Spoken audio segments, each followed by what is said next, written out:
Noong 2012 hanggang 2014, alam nating lahat na halos nadumina ng Heatles o ng Big Three ng Miami Heat ang mga taon na yan, lalo na sa Eastern Conference.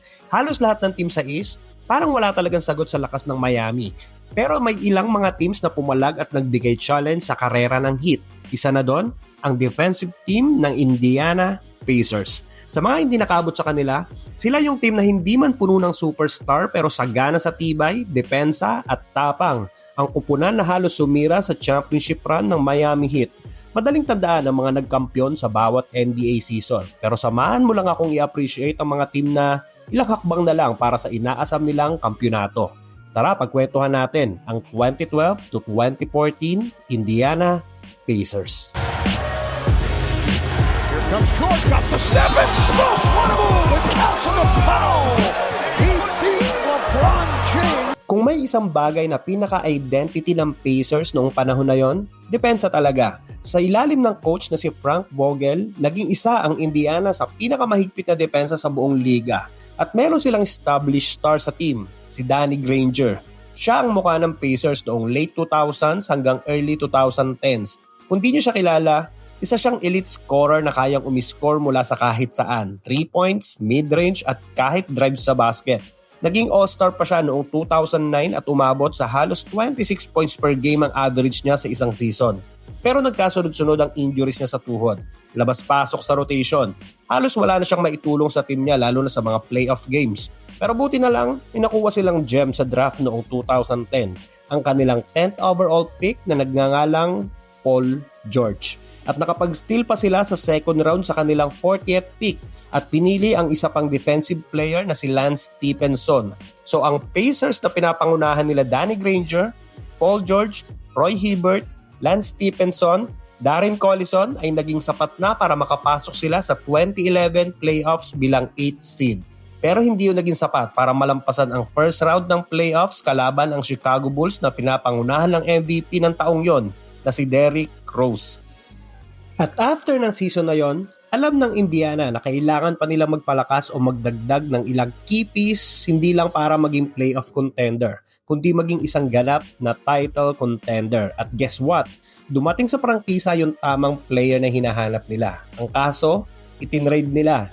Dahil nung taon na yon, 2011, hawak nila ang 15th pick sa NBA draft at ang kinuha nila, si Kawhi Leonard lang naman. Pero dahil naka-win now mode na nga sila at kailangan nila ng player na makapagbibigay ng immediate impact at wala silang oras mag-develop ng player, itinrade nila ang kanilang 15th overall pick na si Kawhi Leonard sa San Antonio Spurs para makuha si George Hill. Well, nung panahon na yon, mukhang panalo ang Indiana sa trade. Dahil nakuha nila sa trade ang starting guard ng Spurs na may average noon at 12.4 points at wala pa namang nag-aakala na ang ipinalit pala nila ay isang future two-time champion, two-time finals MVP, defensive player at future franchise player na kayang bumuhat ng team hanggang finals. But anyway, bukod kay George Hill, isa pa sa mga key players na kinuha nila ng 2011 ay si David West, isang solid power forward na galing New Orleans. Pero mukhang effective ang lineup na nabuo nila. Dahil mula 8th seed the previous year, tinapos nila ang 2011-2012 season bilang 3rd seed sa Eastern Conference. At sa first round ng playoffs, nilaglag nila ang Orlando Magic sa serye 4-1. Pero sa second round, pader agad. Miami Heat ang nakalaban nila. Dito sila napalaban ng malala. Pero hindi nagpamama ang Pacers. Lumamang pa nga sila ng 2-1 sa serye bago tuluyang tapusin ng Miami Heat ang season ng Indiana 4-2. Pero still, sa kabila ng pagkalaglag sa second round, nagpakilala sila sa liga na hindi sila dapat i-underestimate at isa na sila sa dapat paghandaan. The future is bright, kumbaga. At sa sumunod na taon, 2012 to 2013 season, lalo pang nagpalakas ang team ng Indiana at dito na din unti-unting umusbong ang batang Paul George. Nag-take over na bilang franchise player dahil sa madalas na injury ni Danny Granger. Naging starter na ang dating bench na si Lance Stephenson. Lalong naging real threat ang Pacers sa East. Natapos ang season na pangatlo sila sa standings. Tinalo sa unang round ang Atlanta Hawks 4-2. Sa second round, isang 4-2 series win din laban naman sa New York Knicks na may Carmelo Anthony, Tyson Chandler, Jason Kidd at Amaris Stoudemire. At sa Eastern Conference Finals, ang tunay na hamon ang muling susubok sa lakas ng kumpunan nila laban ulit sa Big Three ng Miami Heat. Ito yung pinakamagandang serye nila. Nagpalitan ng panalo mula Game 1 at umabot ng Game 7.